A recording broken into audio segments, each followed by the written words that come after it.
situation. Number 3, record everything. Number 4, don't draw conclusions from partial information.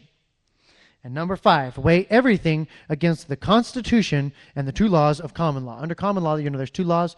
Do all you've agreed to do, and don't encroach on other people or their property. The first one, do all you've agreed to do, that's the basis of all contract law.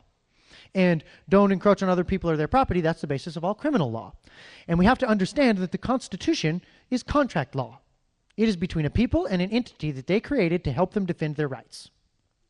It's contract law. And you got to understand what a breach of contract means. Heavy stuff, but it's real basic, huh? Try to explain this to the DA. He came to our last meeting. It was a meeting like this. We had the DA front and center heckling. It was beautiful. All right. All right. To be added as a Liberty Bell responder, you must understand and agree with the spirit of the Liberty Bell system. Fair enough. Be willing to respond to a call. Yeah, that's a given. And email your cell phone number and name of service provider to libertybell911@gmail.com. And then it has for more information, call this number. This Liberty Bell system took all those people that signed that declaration and turned them into a group of folks that are not going to let any one of us be singled off and bullied out of our God-given, constitutionally recognized rights. That's something that we just did. We didn't ask anybody's permission.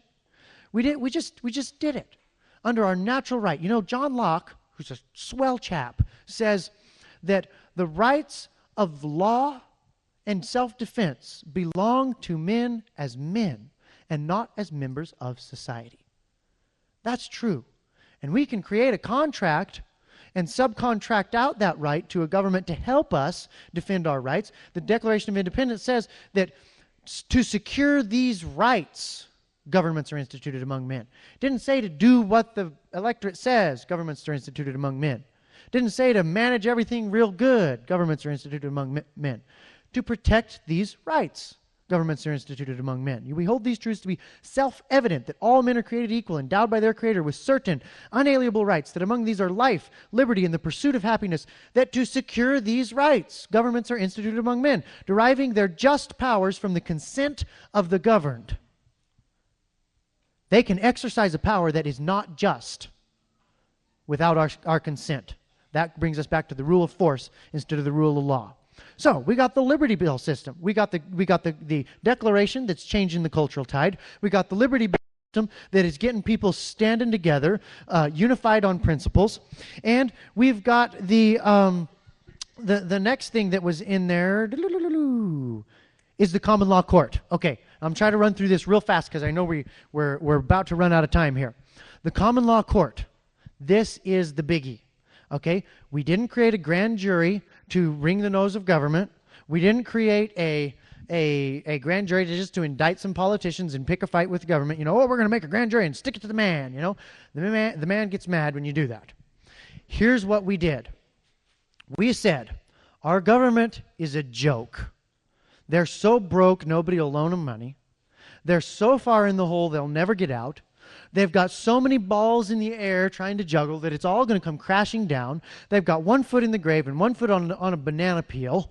And they can't keep this up. And it would be the height of ignorance and arrogance to think that the fate of our republic would be any different than all of the other republics in all of human history that got to this totalitarian point where you have human beings trying to play God, they can't quite pull it off, and they collapse in on themselves. That's where we are, folks. We don't need to gun down the beast. The only entity that is strong enough to destroy this beast of tyranny that's been lording it over us for so long is that beast of tyranny. And they are doing a plenty good job without our help. So you know what? I got a different perspective when I see these bailouts. Great. Keep at it. Let's have one every Friday. You know? I'm not into ripping Band-Aids off slow. Let's just get this done with. Carry on, my wayward son. There'll be peace when you are done. You know? Get on with it.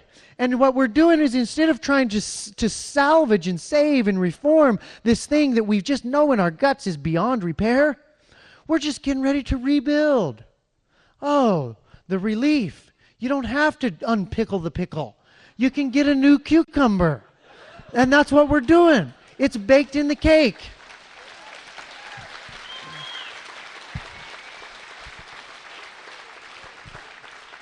So let me talk just briefly about how this common law court works, because it is awesome, it is up and running, and it is working, all right? What is law? That's the first thing we've got to understand, okay? What we think of usually when we think of law right now, and we've got to unlearn this, and Lord knows the only thing harder than learning is unlearning, am I right? All right, when we think of law, we think law is whatever the government says. That's not law. That's statutes and codes, all right? And they're fickle and they're made by human beings. They can be unmade as quick as they can be made. Law, the laws of human interaction, the laws of proper human conduct are no different than the laws of mathematics or the laws of physics. They were created once. They cannot be changed. They can only be discovered and applied. They have the same source, the same origin as the laws of physics and the laws of mathematics. God made them once. He put them into spin in this globe, and whether we ignore them or not, they're there. Their forces are at work in our lives. They're working their magic on us. It's inescapable. They're scientifically provable to the extent that people follow the natural law, the common law, the higher law. Things get better. And when people ignore it, things get worse. And usually the largest violators of these are governments. Because political power now is attaining the privilege of using force on people who have not hurt anyone. Law is force, pure and simple.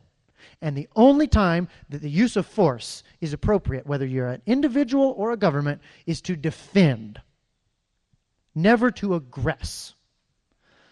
And we, in America today, the whole world today, have gone so far, we've lost sight of law being a defensive mechanism.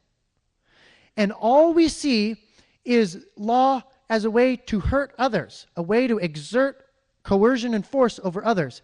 And so rather than trying to restore law, which defends all, we find ourselves scrambling to be the one in control of the arbitrary political power. This is a huge change from mainstream politics. But you know what?